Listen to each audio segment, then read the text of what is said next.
A girl finds a strange rock. She places it into the eye socket of a stone statue. The next second, a stick insect crawls out from the statue's mouth. The girl is completely frozen staring at it. Then her mom calls out and rushes her to the car, but neither of them notices. The insect is quietly following them home. That night, the girl is jolted awake by a weird sound. She realizes it's the same insect from earlier that day. She pulls out a book, points to a picture and asks if it's a fairy. The insect seems to understand. It gently shakes its body and transforms into a tiny human-shaped fairy, then flies straight out of the room. The girl can't help herself and follows. She trails the fairy all the way to the entrance of a maze. Inside is a pitch black hole with no visible bottom. She descends the steps one by one. When she finally reaches the bottom, out of nowhere, a monster appears behind her. It has the head of a goat and the body of a tree. The monster seems worried about scaring her, so it quickly speaks up to explain. He says he is Pan, the fawn god from the underground kingdom, and he used to serve her. Her father is the king of the underground kingdom, and she is its princess. Her name is Princess Moana. She once longed for the human world, so she secretly came to the surface, but the sunlight burned her eyes, and she lost all her memories. The girl doesn't believe a single word, so Pan asks her, doesn't she have a crescent-shaped birthmark on her left shoulder? That's the proof. The girl freezes, because she does have that birthmark.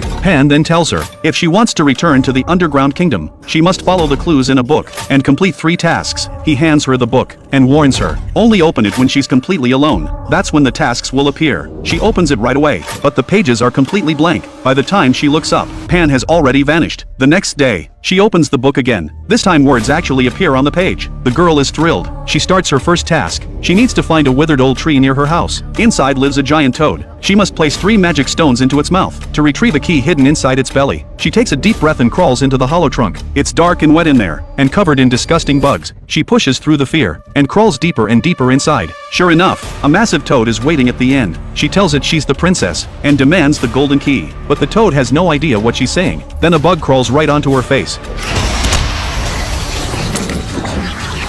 She notices the toad loves eating bugs, so she grabs a handful off the ground, mixes them in with the 3 magic stones. The toad snaps out its tongue, and swallows everything whole. But the next second, it starts writhing in discomfort, then spits out a pile of slime, and right there in that slime, she finds the golden key. Task complete. Pan appears again. He tells her to keep the key safe. She's going to need it for the next task. Then he hands her a piece of chalk. He tells her, just draw a door on any wall with it, and she can go anywhere. Then he pulls out an hourglass to help her complete the next task. He also gives her 3 small fairies, because where she's going is extremely dangerous. The creatures there are not human. He warns her over and over, no matter how incredible the food looks, do not eat a single bite. It will cost her her life, and she must leave before the hourglass runs out. Otherwise she will be trapped there forever.